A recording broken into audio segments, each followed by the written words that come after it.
Previously on TVSins. Now, will you please go back where you came from? That thing back where it came from, or so help me. Get that thing away from me, you guys.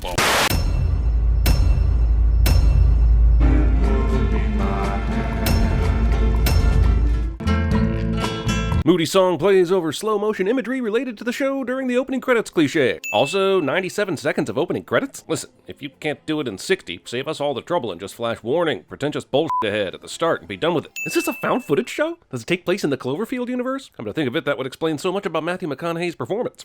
Well, you don't pick your parents and you don't pick your partner. I mean, that's not completely true. There actually are laws in place and actions that can be taken if you're having issues with the person you've been partnered up with in any job that requires it. That's what you all want to hear about, right? Door Lang, kids in the woods. Criminal investiposition. Oh, I was just a regular type dude with a big ass. Not only is the size of Woody's woodpecker a completely irrelevant piece of information, it comes completely out of nowhere for a character who so far seems to be the one that's by the book. It can be a burden in authority, in vigilance, like a father's burden. Who talks like this during an interview? Where did he train? At the Sylvia Plath Academy for Police? I remember Bob Ross explaining how important it was to make sure you get the shading of the ass crack just right. This police force is obviously well versed in the always walk at least 10 feet behind the movie star rule. There's decent odds she was a prost. A prost? Like as in prostitute? Was she a vic? Of a hom? By a seer? I sure hope you'd have a plan for all that time you saved on not speaking those 2 extra syllables. You attach an assumption to a piece of evidence, you start to bend the narrative to support it. For instance, because the first 15 minutes of this show has been full of pompous talking head bloat, you might think the rest of the show will be like that too. Just like my mom used to say, when you assume, you make an ass out of yourself by adding 10 more preventative sins. Stupid time to mention this, but you gotta come to dinner. Yes it is. There's all kinds of ghettos in the world. It's all one ghetto, man. That's ghettoist. We are things that labor under the illusion of having a self.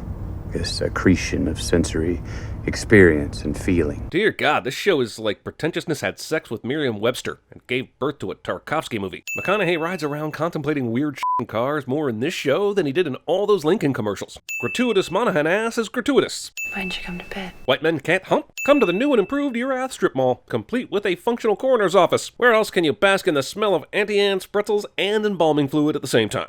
This place is like somebody's memory of a town, and the memory's fading. Purple chin scrotum beard. Oh, sorry. Did we get to the part where the detective truly yet? Dora Kelly Lang, 28. You stay busy now? Well, yeah, I got the security firm. This show shifts back to these stupid expositional interviews without warning, and I swear it took me 10 seconds to realize we weren't still in the debriefing session. In some ways, you could say this show's ability to shirk off the typical crime tropes of drama and plot mechanics for more cerebral conversation and discovery is a good thing, except for the part where I actually want to be somewhat interested in what I'm watching. Now, we had her work with a sketch artist, and she told us that looked exactly right. Now, you want to call on the APB on that, you go right ahead. Sheriffs. You know how it is. You want a wife, but only half the time. Pretty sure that's a script requirement for every HBO show. Dad's never shot anybody. Kids. Children. One. She passed. And you thought your Thanksgiving dinner was awkward. Resto. What you were, saying before? Oh, we can find something nicer to talk about. Yeah, I'm with Dallas Shires Club here. Why on earth would you want to keep pouring salt on that wound? And I don't hold grudges. I believe that's the that leads to cancer. Yep, it's tobacco, carcinogens, asbestos, and grudges.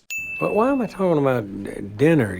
I'm guessing because HBO ordered 8 episodes, but the actual plot of the show could have been wrapped up in 3. Said her uncle's Danny Fontenot, pitcher, LSU. Yeah, I watched him play. Great player. Marty comes clean as being the only person that actually watches college baseball. Sorry, last thing. See, even the characters in the show are apologetic and bored by how long this is taking. One of them is just staring out a window. Bet you want to hear the hero shout, huh? Eventually, sure. No, not eventually. Soon! Because we just spent an hour here, and all I've truly detected is that these two worked a murder case a few years back and eventually found one lousy clue at the last second of the pilot. My question is, how could it be him if we already caught him in 95? No one's ever heard of a copycat? There's even a documentary on it, about when that guy who did the music for When Harry Met Sally went crazy and went after Dana Barrett and Jane Craig. Also, Mick Haller would be great at TVSins. Rust slow plays his hand by tearing through the Lone Stars, when he could have gone right to whatever liquid gold is in his flask right now. You know the saying, beer before liquor, never sicker, liquor before beer, time is a flat circle. And start asking the right questions. Okay, how's this? How do you make a show with two A-listers at the top of their game this downright tedious? That a good enough question for you? If it's truth you're interested in, Dr. Tyree's philosophy class is right down the hall. Does Princess Sophia come out and play? Hey, listen, you can't name my member Princess Sophia. It doesn't... Yes, I can. Listen. If you're gonna name my member, all right, you gotta name it something hyper masculine, okay? Something like a Spike, a Butch, a Kroll, the Warrior King. It was January the 3rd, 1995, my daughter's birthday. I remember. Well, isn't that special? Might as well be living on the fucking moon. Well, we used to look up in the sky and wonder at our place in the stars. Now we just look down and worry about our place in the dirt. What do you got the cross for in your apartment? You might not ever just stand there looking at it. Time to nut up or shut up. I say, yo, flip you. He'll what? Flip you. Flip you for real.